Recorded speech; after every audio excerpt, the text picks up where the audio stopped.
अब हम देखते हैं कि हमने 3 जो पसंद किए हैं, इसमें संजीवनी को ही क्यों पसंद किया? क्योंकि और भी बहुत सारे रास्ते हैं सफाई के। तो हम देखते हैं कि पुराने समय से हम जानते हैं कि कब्ज़ ही सारे रोगों का कारण है। तो कब्ज़ हटाने के लिए ये सबसे निर्दोष और अच्छा साधन है, इसलिए इसको चुना। दूसरा, हम ये भी देखते हैं कि पुराने समय में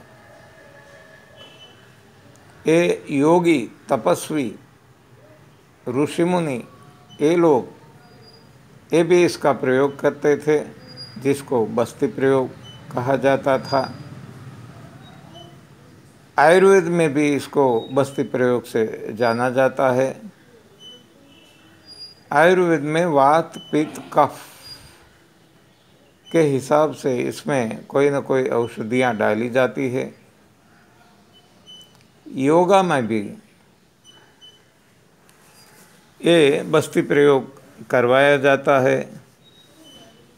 नेचुरोपैथी में भी ये बस्ती प्रयोग करवाया जाता है। वहाँ ठंडा पानी, गर्म पानी, ऐसा तो सभी जगह एक कॉमन है। और खुद पे प्रयोग करने से भी ये पता चल गया कि ये निर्दोष है और एकदम सरल है और परिणामदायी है, इसलिए इसको चुना गया है। बाज़ार में जो मिलते हैं, हमने आगे भी देखा, तो इसकी पिक्चर्स भी दिखा दें। एक हॉट वाटर बैग आती है जो पानी से, गर्म पानी भर के वो इसका इस्तेमाल करते हैं हॉट। तो इसकी जगह ये संजीवनी पात्र जैसा बना दिया है, ये भी आपको पता चलेगा इस पिक्चर से। तो ऐसी बैग एक बाज़ार में मिलती है। दूसरा, ये जो ट्रैवलिंग एनिमा मैंने बताया, ये भी इस तरह ऐसा बाज़ार में मिलता है। दूसरा एक है, पहले के ज़माने में घोड़ा गाड़ी, ट्रक, इसमें हॉर्न लगाते थे रबर का, तो ऐसा भी एक साधन बाज़ार में मिलता है। तो इससे भी पानी चढ़ा सकते हैं, लेकिन ये असुविधायुक्त है। बार बार पानी भरना और चढ़ाना ये थोड़ा असुविधायुक्त है, लेकिन मिलता है इसलिए बताया गया है। कोई कोई लोग यहीं भी प्रयोग करते हैं। एक रबर की कोई ऐसी जो नल में लग जाए ऐसी टोटी लगाते हैं और साथ में एक ट्यूब लगा देते हैं और डायरेक्ट मल द्वार में डाल देते हैं और बाद में नल को खोलते हैं। तो ये बहुत ही जोखिम है, ऐसा नहीं करना चाहिए। इसमें आप बचाएंगे तो कितने पैसे बचाएंगे, लेकिन नुकसान बहुत ज़्यादा हो सकता है। अंदर की जो दीवार है बड़ी आंत की, वो बहुत नाजुक है। ये पानी का फोर्स इतना रहता है कि छुरी की तरह इसको काट देता है। तो ऐसा प्रयोग कभी नहीं करना है। अब एक टॉयलेट एनिमा हम कह सकते हैं। जो टॉयलेट में जाते हैं तो आजकल वो साफ़ करने के लिए एक स्प्रे जैसा आता है, तो इसको भी डायरेक्ट लगा के पानी अंदर चढ़ा सकते हैं, लेकिन ये भी जो पहले हमने बताया इतना जोखमी है, रिस्की है, तो इसका प्रयोग नहीं करना चाहिए। एक है मैनुअल एनिमा, जिसको गणेश क्रिया कहते हैं योगा में। तो इसमें बड़ी उंगली जो है हमारी, तो ये मलद्वार में लगाना है, अंदर जाने देना है और क्लॉकवाइज और एंटी क्लॉकवाइज घुमाना है, और ये हाथ की मदद से ये गुदाद्वार के जो स्नायु है इसको अप डाउन करना है, प्रेशराइज करना है, रिलैक्स करना है, तो ये अपने आप एक्टिवेट होगा और ये मल त्याग करेगा। तो इस तरह भी एक प्रयोग हम कर सकते हैं। तो जहाँ कुछ भी हमारे पास नहीं है उस वक्त इसका प्रयोग कर सकते हैं, और डेली भी इसका प्रयोग करने से फ़ायदा है, क्योंकि जो मल वहाँ रुकता है ये मलाशय में, तो ये निकल जाएगा ये बड़ी उंगली की मदद से। तो वहाँ ये एकदम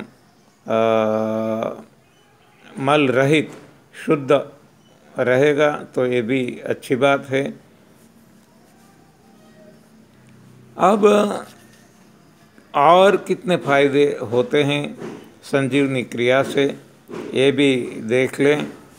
तो इसमें हमने देखा है कि गाढ़ निद्रा, अच्छी नींद आती है, जिसके स्नोरिंग, जो नसकोरे नाक बोलता है, वो भी बंद हो जाता है। कम नींद में संतोष हो जाता है, तो यानी कि हमारा शरीर जल्दी चार्ज हो जाता है, पसीने की दुर्गंध दूर हो जाती है, भूख अच्छी लगती है, पाचन अच्छा होता है, याददाश्त सुधर जाती है, एकाग्रता कंसंट्रेशन बढ़ जाती है, बड़ी आंत के जितने जितने रोग होते हैं इसमें भी बहुत फ़ायदे होते हैं। फीशर जैसे और बगंदर जैसे रोग भी ठीक हो गए हैं, पाइल्स आदि सब कुछ, अल्सरेटिव कोलाइटिस ऐसे सब कुछ, कैंसर जैसे गंभीर रोग भी निर्मूल हो चुके हैं। आँखों का तेज भी बढ़ता है।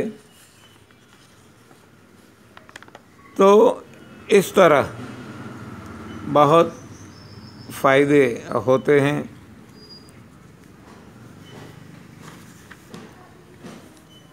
और जीभ का टेस्ट जो जा चुका है वो भी वापस आ जाता है। गैस से जो सर दर्द, शरीर में दर्द, कमर में दर्द होते हैं, ये भी ठीक हो जाते हैं। हड्डियाँ लचीली बन जाती है, फ्रैक्चर ही नहीं होता। गैस के कारण जितने जितने रोग होते हैं, अब गैस ही रिलीज हो जाता है, तो ऐसे सारे रोग ठीक हो जाते हैं। अब दृष्टि ही बदल जाती है तो सृष्टि बदल जाती है। श्रवण शक्ति भी हमारी सुधर जाती है। दांत के पायरिया जैसे रोग भी दूर हो जाते हैं। अब मल जमा नहीं रहता, जिससे सड़ता नहीं, और सड़ने से जो गैस होता ये गैस नहीं होता। इसके हिसाब से हाई बीपी की संभावना खत्म हो जाती है और हार्ट अटैक की संभावना भी खत्म हो जाती है। तो इस तरह से बहुत सारे फायदे इसके हैं, और डॉक्टरों ने भी अपने अनुभव सुनाए हैं। एक NW वॉकर है USA का, इसने इस पे बहुत संशोधन किया और इसको साफ रखने के लिए वो सजेस्ट किया है, और बहुत सारे डॉक्टर से जो खुद लेते रहते हैं और समाज को ये कहते हैं कि ये लेना बहुत ही अच्छा है, फ़ायदेमंद है। तो यहाँ हम समाप्त करते हैं। तो ये 4 भाग में हमने देख लिया, इतना काफ़ी लगता है। फिर भी किसी को कोई सवाल उठता है तो मेरा फ़ोन नंबर मैं आपको दे देता हूँ, जो व्हाट्सएप है। व्हाट्सएप पे आप मैसेज भेज सकते हैं, मैं जवाब दूंगा। तो मेरा नंबर है +91 इंडिया कोड +91 और फ़ोन नंबर है 8169844909। फिर से रिपीट करता हूँ, +91 8169844909। ओके, धन्यवाद, प्रणाम, आभार।